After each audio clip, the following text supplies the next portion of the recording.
Hi, I am Jim Roberts, Superintendent of the Bartholomew Consolidated School Corporation. Routinely, as a school corporation, we evaluate our system and make improvements to ensure the safety and security of our students and staff members. Following the tragic event in Parkland, Florida on February 14th, and then threats made to one of our own buildings the following week, we accelerated our efforts to make sure we kept our kids and staff members safe. Internal audits were conducted beginning March 1st. An external audit was held on May 25th at both Schmidt Elementary School and Columbus North High School. Our school board formally met to review potential improvements on March 9th and then again on July 16th and July 31st. Our administrative council met to consider opportunities for improvements during full-day meetings on June 15th and July 24th. Additionally, we met with city and county officials, including Chief John Rohde, Sheriff Matt Myers, and area first responders. Feedback was received from students, parents, and various other community members. As we tackled our compelling challenge of establishing a safe and secure school environment while maintaining the positive learning culture we value, we narrowed our focus to people and processes. So, beginning with people. Counseling Counts Initiative. Investing in our kids is the most important thing we can do. We are putting $1.2 million through 2021 for counselors and mental health professionals. Mental health professionals will be in all of our buildings by January 2019. School resource officers. We have budgeted $250,000 for the upcoming year and look to increase our number of SROs through a partnership with the Columbus Police Department and Bartholomew County Sheriff's Department. Now, processes. Single points of entry. All individuals will be directed to a single point, held in the vestibule. Doors will be locked into the hallways of main office, and a vetting process has been established and will take effect by August the 24th. Visitor badges. Through that vetting process, we will include a background check and electronically issued ID badges will be provided. Badges must be worn at all times while in the building. This entire process should be completed within the first 9 weeks of the school year. Staff badges. All BCSC staff members will be issued a BCSC employee badge. Badges must be worn at all times while in the building. Substitute teacher badges. All substitute teachers will be issued a BCSC badge. Badges must be worn at all times while in the building. Access to hallways before and after the school day. We are limiting the access by non-school personnel. BCSC staff members will ensure that all students get to their classrooms safely. Additionally, we have made many internal changes that include our communications, processes, and procedures. Handheld metal detectors. We have ordered 46 from the state of Indiana. This gift from the governor included one for every 250 students in our school corporation. Although school board policy will govern the specific use, we do not intend to use the handheld metal detectors on a daily basis to wander our students into the building.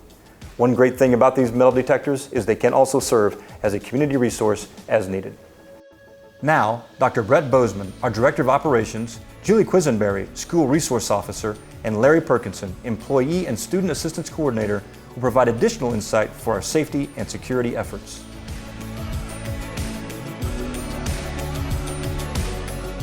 Part of my role as Director of Operations for the district is to oversee all facilities, and a big part of that is ensuring that students and staff are safe at all times. A few of the items that Dr. Roberts referenced that we'll implement is a badging system here in BCSC, which will be consistent across all buildings. First with staff, all staff will have the same ID badge, same color, consistent across all, regardless if it's an HVAC technician or a school principal or superintendent.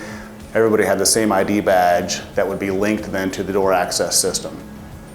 Ensuring that every adult in the building, we know who they are, why they're there, and what their role is. Also with substitute teachers, they will have a similar badge with a different color. So as substitute teachers move between school buildings, they would have a consistent badge, only in a different color, so staff could then identify those substitute teachers.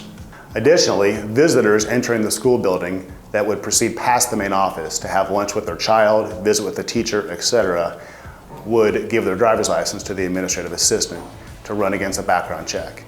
A visitor ID badge would then be issued that they would wear at all times in the school building to ensure the safety of all students and staff, just as any other adult would.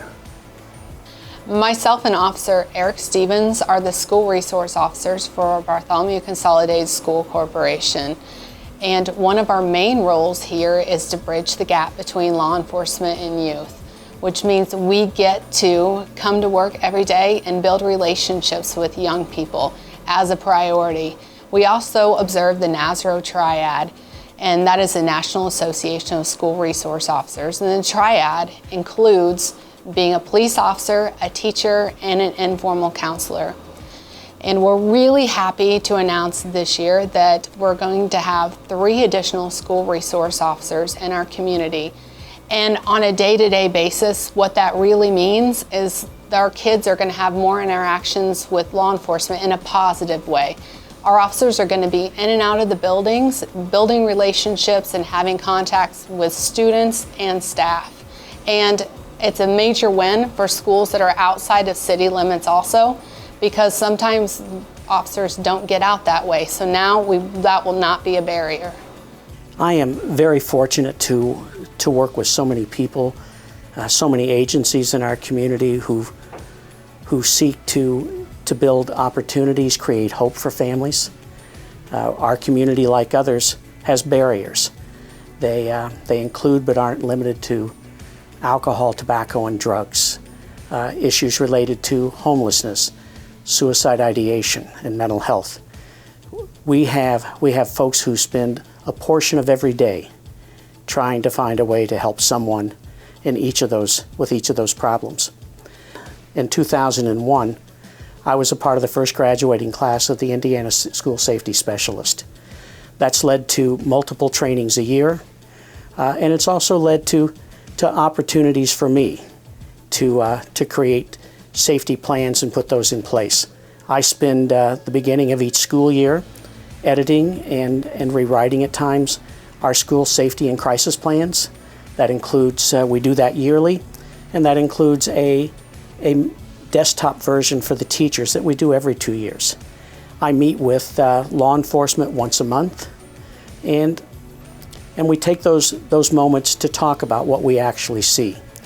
I write safety grants for the school corporation. Very pleased that included in those safety grants were the beginning of our 800 megahertz radio system, a system which allows us not only to talk from a central point to each school, but it also allows us to connect with the 911 center, and we drill that monthly. I am tremendously pleased to have worked with Mr. Jensen and the community to create the plan and the grant for the Counseling Counts, to have a counselor in each school, to have them available, to work to address the needs immediately, and to work with those families and students is just such a tremendous thing for not only our schools, but for the future of each of these children.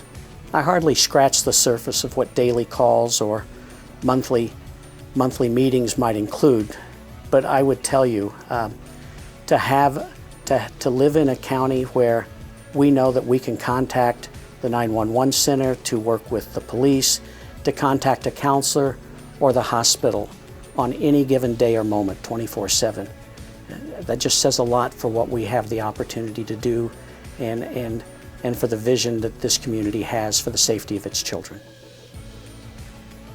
In order to be as safe and secure as possible, we need the help of everyone. It is important that if you see something, you say something. If there is immediate danger, call 911. If sharing information during the school day, the first point of contact should be a trusted adult closest to the situation. At any time, during or after the school day, information can be shared with us via our hotline number at 812-379-7710. Again, that number is 812-379-7710. After taking this time to review the many things we are doing to ensure the safety and security of our students and staff members, let's end on a positive note. Our school year is around the corner and we are anxious to get our students back. Let's dress up the kids for their annual first day pictures, fire up our yellow buses, and get this school year started.